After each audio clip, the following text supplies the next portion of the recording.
Hello friends, welcome back to my channel. ఈరోజు నేను చూపించే రెసిపీ చాలా సింపుల్గా చేసుకుని స్మూతీ చేస్తున్నాను. అదే వాటర్ మిలన్ మ్యాంగో తోటి. ఇప్పుడు దీని తయారు విధానం చూద్దాం. ముందుగా ఒక కప్పు క్యూబుల్లా కట్ చేసుకున్న సీడ్లెస్ వాటర్ మిలన్ తీసుకున్నాను. అలాగే ఒక 2 స్లైసెస్ వచ్చేసి మ్యాంగో పీల్తో ఉండేదే తీసుకున్నాను. అలాగే బాదం, కాజు, 1 టేబుల్ స్పూన్ షుగర్ తీసుకున్నాను. తర్వాత ఇప్పుడు మ్యాంగోని చిన్న చిన్న పీసుల్లాగా కట్ చేసుకోవాలి.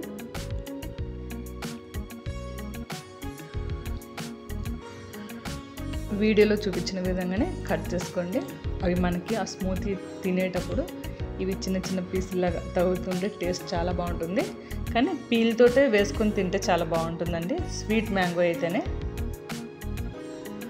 అన్నీ ఈ విధంగా చిన్న చిన్న పీసుల్లాగా మ్యాంగోని కట్ చేసుకోవాలి. కట్ చేసుకున్న మ్యాంగోస్ని బౌల్లో తీసేసుకొని పక్కన పెట్టుకోవాలి. అదేవిధంగా బాదం, తర్వాత కాజు కూడా చిన్న చిన్న పీసులా కట్ చేసుకోవాలి.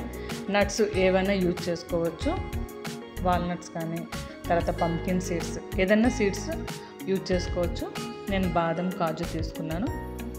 అన్నీ ఈ విధంగా కట్ చేసుకొని వీటిని కూడా బౌల్లో తీసుకొని పక్కన ఉంచుకోవాలి. ఇప్పుడు తర్వాత ఒక బిగ్ సైజ్ బౌల్ తీసుకొని దాంట్లో వాటర్ మిలన్ పీసెస్ వేసుకొని బ్లెండ్ చేసుకోవాలి.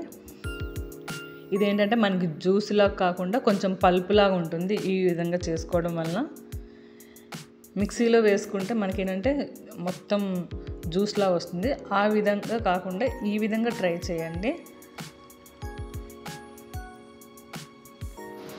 బ్లెండర్తో ఈ విధంగా చేసుకోవాలి.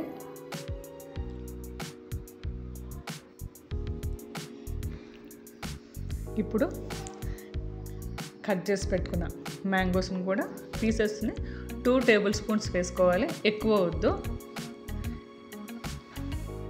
ఈ పల్పులో కలవడం కోసమని నేను కొంచెం 2 టేబుల్ స్పూన్స్ మ్యాంగో పీసెస్ వేసి ఇలా బ్లెండ్ చేసుకున్నాను. మీకు మ్యాంగో స్వీట్ తక్కువగా ఉంటే, అలాగే వాటర్ మిలన్ స్వీట్ తక్కువ ఉంటే ఇప్పుడే షుగర్ వేసేసుకోండి కొంచెం. ఇప్పుడు 1 టేబుల్ స్పూన్ కట్ చేసుకున్న బాదం, అలాగే కాజు వేసుకొని జస్ట్ ఒకసారి బ్లెండ్ చేసుకోవాలి. ఈ విధంగా చేసుకున్న తర్వాత ఒక గ్లాస్ తీసుకొని సర్వ్ చేసుకోవాలి. ముందుగా కొద్దిగా బ్లెండ్ చేసుకున్న వాటర్ మిలన్, అలా మ్యాంగో జ్యూస్ వేసుకొని తర్వాత 1 టేబుల్ స్పూన్ మ్యాంగో పీసెస్, అలాగే కాజు, బాదం కూడా వేసుకొని మళ్ళీ వాటర్ మిలన్ జ్యూస్ వేసుకోవాలి. ఇది పల్ప్లా ఉందండి. వేసుకొని పైన టాపింగ్ కోసం మ్యాంగో పీసెస్, అలాగే కాజు, బాదం కూడా ఆ పీసెస్ని వేసుకోవాలి. ఆ తర్వాత షుగర్ని 1 టీ స్పూన్ వరకు వేస్తున్నాను. వేసి ఒకసారి కలపాలి. కలిపిన తర్వాత ఫ్రిడ్జ్లో 1 గంట పాటు పెట్టేసి ఆ తర్వాత తింటే చాలా బాగుంటుంది టేస్ట్. ఒకసారి మీరు తప్పక ట్రై చేయండి. మీకు ఈ వీడియో నచ్చిందని అనుకుంటున్నాను. నచ్చితే లైక్ చేయండి, షేర్ చేయండి, అలాగే నా ఛానల్ని సబ్స్క్రైబ్ చేసుకోండి. Thanks for watching.